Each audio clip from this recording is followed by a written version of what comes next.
The espresso machine in my office hummed quietly as I read the email for the third time. 2 years after walking out of my life, my ex-husband was asking for a meeting. "Emily, please. I know I don't deserve your time, but my company is in trouble. I need investors who understand the business. Just 1 hour of your time." I glanced at the stock ticker on my computer screen, watching as Richardson Technologies shares dropped another 15%. David's company was doing more than struggling. It was in free fall. "Ms. Bennett?" My assistant's voice came through the intercom. "Your 10 a.m. is here." "Thank you, Sarah. Give me 2 minutes." I closed the email without responding and smoothed my silk blouse. The view from my corner office reminded me how far I'd come since that night David left. "She makes me feel young again," he'd said, packing his bags while I watched from our bedroom doorway.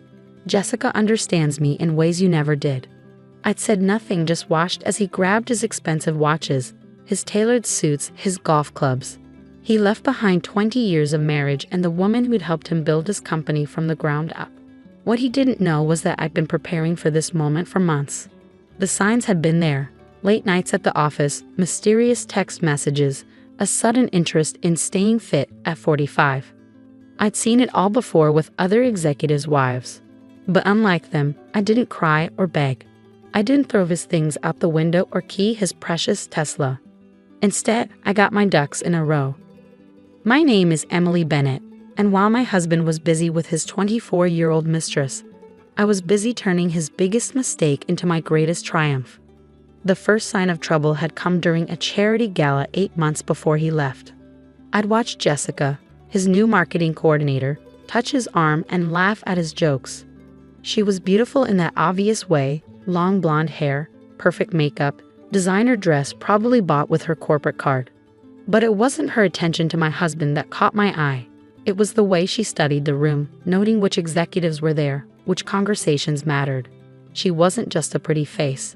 She was ambitious. That night, I'd gone home and opened my laptop. 20 years of marriage to a tech CEO had taught me more than just how to host dinner parties. I knew the industry inside and out, had sat through countless strategy meetings, had edited every major proposal David had ever written. I also knew his blind spots. David had always focused on hardware, servers, networks, infrastructure. He dismissed software as support services, but I'd been watching the market. The future wasn't in boxes and wires. It was in cloud services, in AI, in the invisible systems that made everything work. So while David wined and dined his young girlfriend, I started making calls. First to Janet Chen, my old roommate from business school who now ran a venture capital firm. "Emily?" She'd sounded surprised to hear from me. "It's been ages. How are you?" "I'm about to be divorced," I'd said calmly, "and I have a business proposition for you." We'd met for coffee the next day. I laid out my plan: a software company specializing in ad-driven cloud management, something that would complement existing infrastructure companies like David's, while quietly making them obsolete. Janet had listened, taking notes, asking sharp questions. At the end, she looked up with a smile I remember from our college days, the one that meant she smelled blood in the water. "You know this will compete directly with Richardson Technologies," she'd said. "Eventually," I agreed, "but by then, it'll be too late." She wrote me a check for $2 million in seed funding that afternoon. I hired the best developers I could find, poaching several from David's own company. They came eagerly. It turned out I wasn't the only one who'd seen the writing on the wall. Richardson Technologies was still profitable, but it was falling behind the curve. The divorce was quick and clean. David, convinced I was just a trophy wife who'd gotten too old for the role, didn't look too closely at my new consulting business. He gave me the house and a decent settlement in exchange for my shares in his company. I signed the papers with a Mont Blanc pen he'd given me for our 15th anniversary. The irony wasn't lost on me. By the time the ink was dry, Bennett Digital Solutions was already developing its first product. While David posted Instagram photos of his Hawaiian vacation with Jessica, I was in meetings with potential clients who were tired of clunky, outdated systems. Now, 2 years later, I sat in my corner office in downtown Seattle, running a company valued at just over $50 million. Our cloud management software was revolutionizing the industry, and Richardson Technologies was hemorrhaging clients, many of them to us. A knock at my door pulled me from my thoughts. "Come in," I called. Lisa Chen, Janet's daughter and my head of business development, strode in with a tablet in hand. "You're going to want to see this," she said, placing it on my desk. I looked at the screen and couldn't help but smile. Richardson Technologies stock had dropped another 10% in the last hour. They were now trading at less than a quarter of their value from 2 years ago. "Word is they're looking for investors," Lisa continued. "Rumor has it David's been making the rounds, but no one's biting. They all say the same thing. The company's too far behind the curve." I picked up my phone and opened David's email again. Should I meet with him? It would be satisfying to see him squirm, to watch him realize that the wife he'd discarded had become the powerful CEO he'd always wanted to be. But I had a board meeting in an hour, followed by a client presentation. My time was valuable now. "Sarah," I called through the intercom, "please respond to Mr. Richardson's email.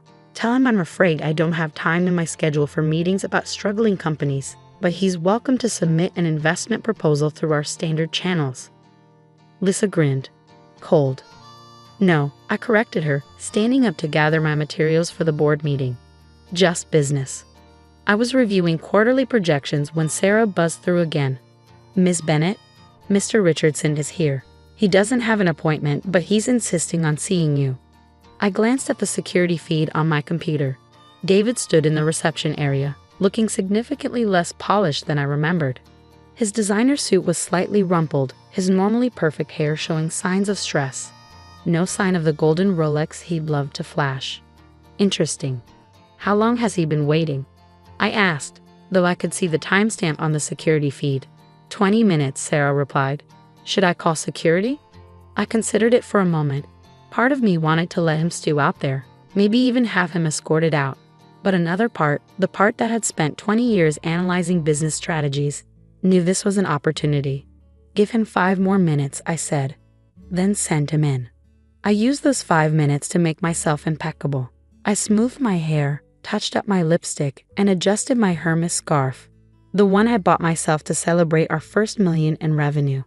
When Sarah finally shoved him in, I was seated behind my desk, reading through reports as if his presence was barely worth knowing. "Emily," he said, his voice carrying a note of desperation I'd never heard before. "Thank you for seeing me." I looked up, taking my time to acknowledge him. "David, you're looking, well." It was a lie. Up close, he looked even worse. There were new lines around his eyes, a slight tremor in his hands as he clutched his briefcase. "Can we skip the pleasantries?" he asked, dropping into one of my visitor chairs without waiting for an invitation. "You know why I'm here?" "Actually, I don't," I replied coolly. "My assistant tells me you don't have an appointment, and I'm quite busy running my company. Unlike some CEOs, I prefer not to waste time on unscheduled interruptions."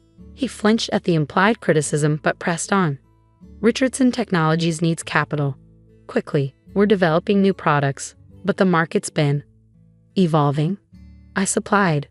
"Moving toward cloud-based solutions, embracing AI integration." "Yes, I've noticed. You always did understand the industry," he said, attempting a smile that came out more like a grimace. "That's why I'm here. We need investors who get it, who see the potential. 15 million would give us enough runway to complete our transition."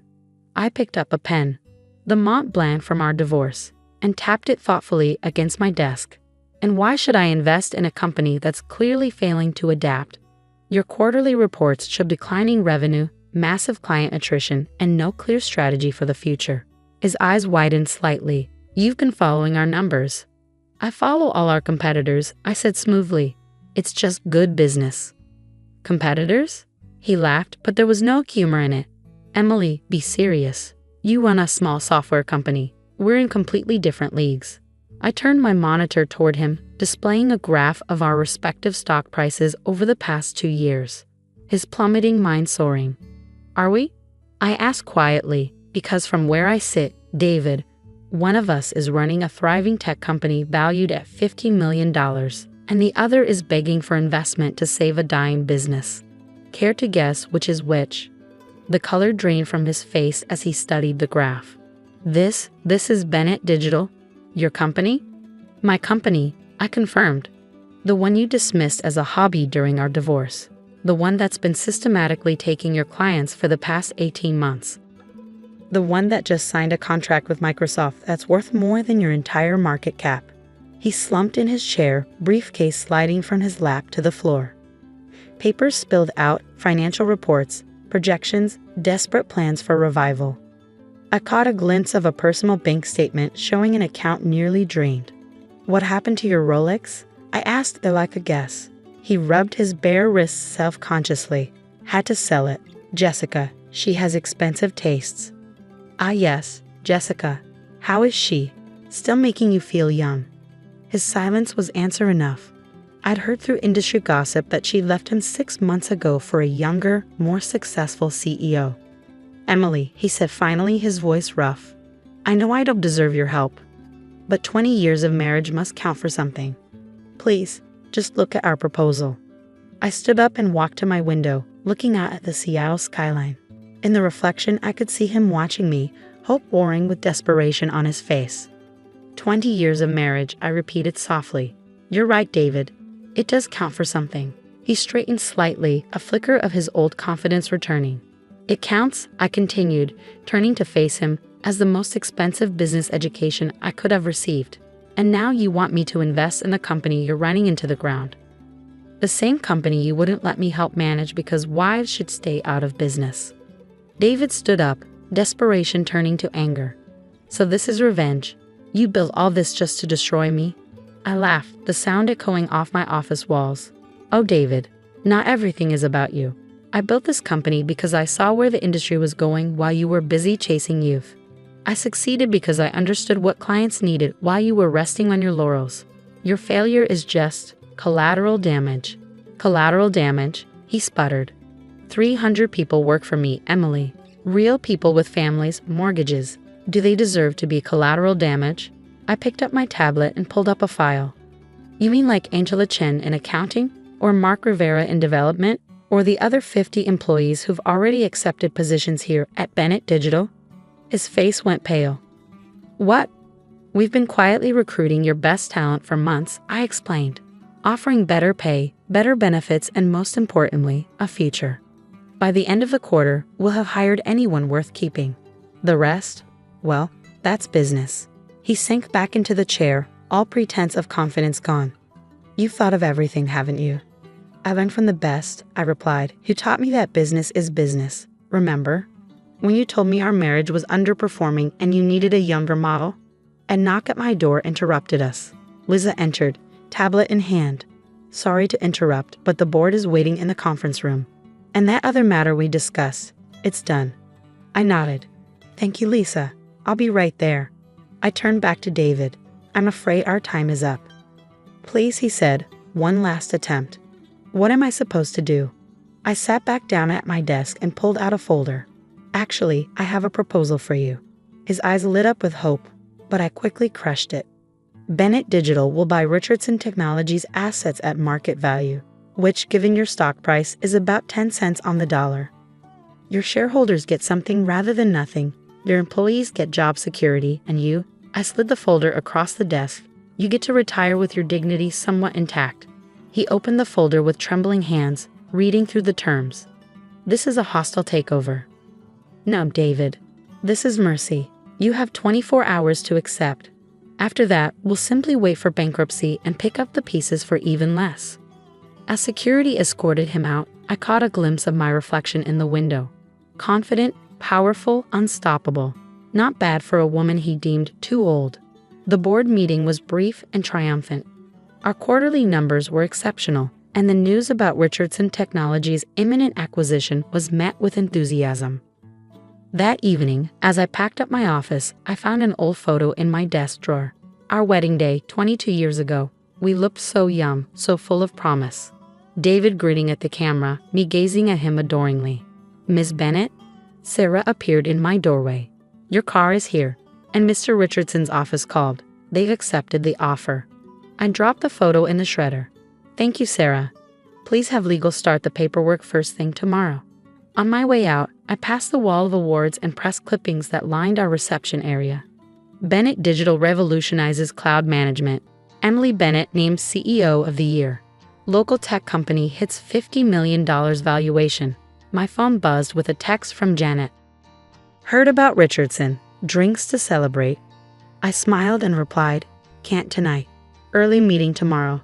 Taking over an old tech company. Nothing major. As my driver navigated through Seattle's evening traffic, I thought about the past 2 years. The late nights, the risks, the moments of doubt. But mostly, I thought about that night David left, thinking he was leaving me with nothing. He'd been wrong about so many things. About business, about age, about what makes a person valuable. But his biggest mistake was underestimating the woman who had spent 20 years learning exactly how to succeed in this industry. My phone buzzed again. A text from an unknown number. You won. Are you happy now? D. I typed back 3 words. Just getting started. Then I blocked his number and turned back to the quarterly projections for our newest division. There was still so much to build, so much to achieve. And unlike David, I wasn't interested in looking back. Sometimes the best revenge isn't just success. It's success so complete that your enemies become footnotes in your story. David had wanted a younger woman. He got his wish. But he'd forgotten that experience, wisdom, and determination often trump youth. As my car pulled up to my penthouse apartment, I caught sight of my reflection in the lobby windows. At 42, I didn't see an aging woman past her prime. I saw a CEO, a visionary, a force to be reckoned with. The security guard tipped his hat. Evening, Ms. Bennett. Another late night? I smiled, thinking of the empire I built from the ashes of David's betrayal. Actually, Jim, I'm just getting started. And I was. Because the sweetest part of success isn't proving others wrong. It's proving yourself right.